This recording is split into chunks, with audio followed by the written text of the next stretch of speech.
79వ స్వాతంత్ర దినోత్సవ వేడుకలకు సర్వం సిద్ధమైంది. ఇందులో భాగంగా ఢిల్లీలోని ఎర్రకోట వద్ద హై అలర్ట్ కొనసాగుతుంది. 10,000 మందితో భద్రతను ఏర్పాటు చేశారు. అదేవిధంగా అనుమానితులను గుర్తించేందుకు ఏఏ కెమెరాలను వినియోగించారు. 12వసారి ఎర్రకోటపై ప్రధాని మోడీ జాతీయ జెండాను ఆవిష్కరిస్తారు. అయితే ఈసారి న్యూ ఇండియా థీమ్తో పాటు ఆపరేషన్ సింధూర్ పేరుతో అద్భుతమైన ప్రదర్శనలు నిర్వహించనున్నారు. మొత్తానికి 2047 నాటికి వీక్షిత భారత కథను సాకారం చేసుకునే దిశగా కేంద్ర ప్రభుత్వం అడుగులు పడుతున్నాయి.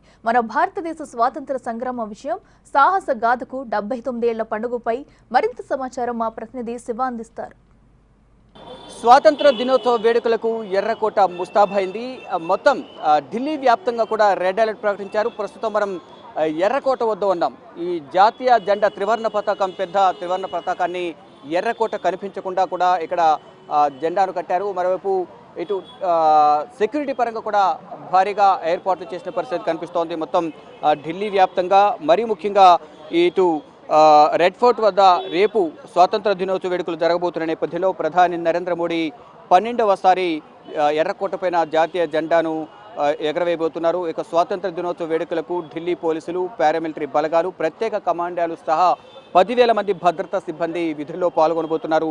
ఇక ఢిల్లీలో ట్రాఫిక్ ఇబ్బందులు తలెత్తకుండా ఉండే విధంగా కూడా 3,000 మందికి పైగా ట్రాఫిక్ పోలీసులు ఇటు ఎర్రకోటలను ఢిల్లీ వ్యాప్తంగా మోహరిస్తారు. ఇక అనుమానితులను గుర్తించేందుకు ఎర్రకోట పరిసర ప్రాంతాల్లో ఇటు ఆర్టిఫిషియల్ ఇంటెలిజెన్స్తో కూడిన 700 సీసీ కెమెరాలను కూడా ఏర్పాటు చేస్తున్నారు. ఎర్రకోట వద్ద డ్రోన్ డిటెక్షన్ గ్రిడ్లు, సీసీటీవీ కెమెరాలతో అదనపు నిఘాను కూడా ఏర్పాటు చేయబోతున్నారు. ఇక ఎర్రకోట చుట్టూ ఉన్న ఎత్తైన నిర్మాణాలపై స్నీపర్లు, కైట్ క్యాచర్లు, నిఘా పర్యవేక్షణ బృందాలు కూడా ఇక్కడ కేంద్ర ప్రభుత్వం ఏర్పాటు చేసింది. ఇక రేపు ఎర్రకోటను జెండా ఆవిష్కరించిన తర్వాత ఎర్రకోట నుంచి ప్రధాని నరేంద్ర మోడీ జాతిని ఉద్దేశించి ప్రసంగిస్తారు. మొత్తంగా ఎక్కడ చూసినా కూడా ఒకవైపు ఏర్పాట్లను చకచకా ఏర్పాటు చేస్తున్నారు. మరోవైపు ఇక్కడ వర్షాలు పడుతున్న నేపథ్యంలో వర్షాలను దృష్టిలో ఉంచుకుని ఇక్కడ ఏదైతే ఈ స్వాతంత్ర దినోత్సవ వేడుకలో పాల్గొనేందుకు వచ్చే వారి కోసం ఎటువంటి ఇబ్బంది కలగకుండా ఈ వర్షాలను దృష్టిలో ఉంచుకుని ఏర్పాట్లు చేస్తూ ఉన్నారు. మరోవైపు ఇక్కడ మనం చూస్తున్నాం సెక్యూరిటీ ప్రతి ప్లేస్లో కూడా ఎర్రకోట చుట్టూ కూడా మొత్తం సెక్యూరిటీని భారీ భద్రతను ఏర్పాటు చేశారు. ట్రాఫిక్ కానీ, పారామిలిటరీ కానీ, మరోవైపు ఢిల్లీ పోలీసులు కానీ, మొత్తం సిఆర్పిఎఫ్ అన్ని కూడా భద్రతా బలగాలను మోహరించారు. ఇటు ఒకవైపు సీసీ కెమెరాలను ఏర్పాటు చేశారు, ఆర్టిఫిషియల్ ఇంటెలిజెన్స్ కెమెరాలను కూడా ఏర్పాటు చేశారు. మరోవైపు ఇక్కడ మనం చూస్తున్నాం క్రేన్ పైన చాలా ఎత్తైన క్రేన్ ద్వారా ప్రధాని నరేంద్ర మోడీ ప్రసంగాన్ని ఇటు స్వాతంత్ర దినోత్సవ వేడుకలను తిలకించడానికి వచ్చే ప్రజలు ఎవరైతే ఉన్నారో వారిని కూడా మొత్తం షూట్ చేసే విధంగా కూడా కెమెరాలను ఏర్పాటు చేశారు. మొత్తం చుట్టుపక్కల ఎర్రకోట మొత్తం కూడా ఎక్కడ కూడా ఎటువంటి ఘటనలు జరగకుండా, అంటే ఎటువంటి ఇబ్బంది కలగకుండా ఇక్కడ ఏర్పాటు చేస్తున్నారు.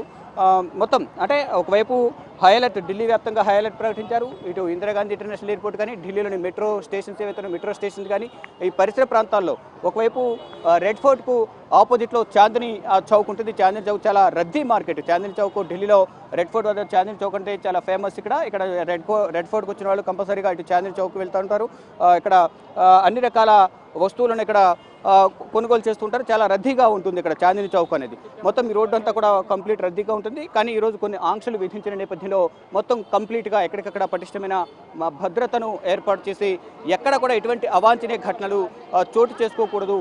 కొత్తగా ఎవరైనా వ్యక్తులు కనిపిస్తే మాత్రం వారి ఐడెంటిటీ కార్డ్స్ మాత్రం కంపల్సరీ చెక్ చేస్తున్న పరిస్థితి అయితే కనిపిస్తుంది. ఎక్కడికక్కడ పటిష్టమైన భద్రతను భారీ సంఖ్యలో పోలీసులను ఏర్పాటు చేశారు. ఇందిరాగాంధీ అంతర్జాతీయ విమానాశ్రయం కానీ, railway stations, bus terminals, metro స్టేషన్లు, షాపింగ్ కాంప్లెక్స్లు ఏవైతే ఉన్నాయో మార్కెట్ ప్రాంతాల్లో కూడా, పర్యాటక ప్రాంతాల్లో భారీ భద్రతను ఏర్పాటు చేస్తున్నారు. ప్రతి ఒక్కరిని కూడా ఐడెంటిటీ కార్డ్స్ను కంపల్సరీ చెక్ చేస్తున్న పరిస్థితి కనిపిస్తోంది. ఇటు మొత్తం రెడ్ ఫోర్ట్ చుట్టూ కూడా ఇటు రెడ్ ఫోర్ట్ అంటే నార్మల్ రోజుల్లో అయితే రెడ్ ఫోర్ట్ అనేది ఎర్రకోట కనిపిస్తూ ఉంటుంది. కానీ ఇటు సెక్యూరిటీని దృష్టిలో ఉంచుకుని మొత్తం పైన ఎత్తు వరకు కూడా ఈ జెండాను, జాతీయ జెండా త్రివర్ణ పతాకంతో కూడిన జాతీయ జెండాను ఇక్కడ ఏర్పాట్లు చేశారు. కనబడకుండా సెక్యూరిటీ కూడా టైట్ చేశారు. అది జాతీయ జెండాను ఆవిష్కరించిన తర్వాత ఐకానిక్ స్మారక చిహ్నం ప్రాకారాల నుండి జాతిని ఉద్దేశించి ప్రధాని నరేంద్ర మోడీ ప్రసంగిస్తూ ఉంటారు. తర్వాత ఆపరేషన్ సింధూర్ తర్వాత జరుగుతున్న తొలి స్వాతంత్ర దినోత్సవ వేడుకలు కాబట్టి ఆపరేషన్ సింధూర్ విజయవంతంపై కూడా ఈ ఎర్రకోట నుండి ఆయన జాతిని ఉద్దేశించి ప్రసంగిస్తారు. ఆపరేషన్ సింధూర్ ఏ విధంగా విజయవంతమైంది, పాకిస్తాన్పై మనం ఏ విధంగా విజయం సాధించాము, దాని తర్వాత ఆపరేషన్ సింధూర్ తర్వాత ఇటీవల ఆపరేషన్ మహాదేవ్ పేరుతో ఏదైతే ఇటు పెహల్గాంలోని బైసరైన వాళ్ళలో ఉగ్రవాదులు ఎవరైతే కాల్పులకు పాల్పడ్డారో ఆ కాల్పులకు పాల్పడిన 3 ఉగ్రవాదులను కూడా భారత భద్రతా బలగాలు మట్టుబెట్టాయి. దాని గురించి మరోవైపు ఈ ప్రభుత్వం 3వసారి అధికారంలోకి వచ్చిన తర్వాత ప్రభుత్వ పాలన ఏ విధంగా ఉంది అనే అంశాలపై కూడా ప్రధానంగా మాట్లాడే అవకాశం కనిపిస్తుంది. అంటే అత్యంత భద్రత నడుమ ఈ స్వాతంత్ర దినోత్సవ వేడుకలు 79వ స్వాతంత్ర దినోత్సవ వేడుకలు జరగనున్నాయి. 12వసారి ప్రధాని నరేంద్ర మోడీ ప్రధాని హోదాలో ఈ జాతీయ జెండాను ఆవిష్కరించనున్నారు, జాతిని ఉద్దేశించి ప్రసంగిస్తారు.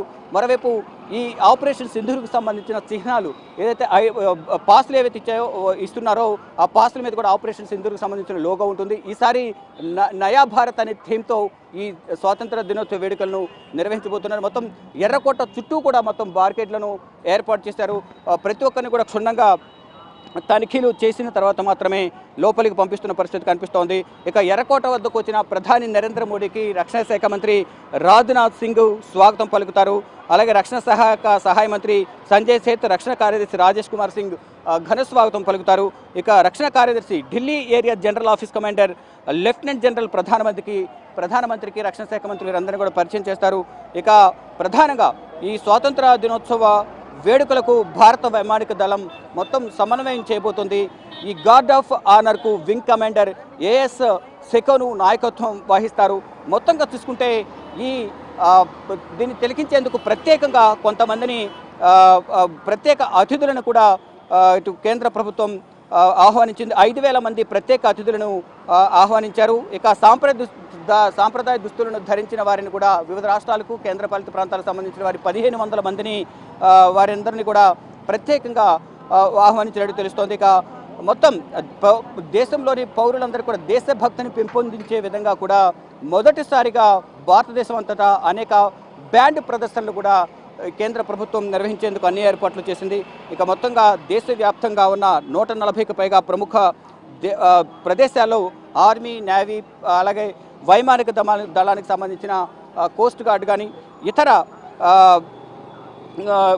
భద్రతా సిబ్బంది ఏవైతే ఉన్నాయో వారికి సంబంధించిన ప్రదర్శనలు అయితే ఉండబోతున్నాయి. మొత్తంగా చూసుకుంటే ఈ మొత్తం 2,500 మంది బాలబాలికల క్యాడెట్లు కూడా ఆర్మీ, నేవీ మరియు వైమానిక దళం అలాగే మహిభారత్ వాలంటీర్లు ఈ వేడుకల్లో పాల్గొంటారు.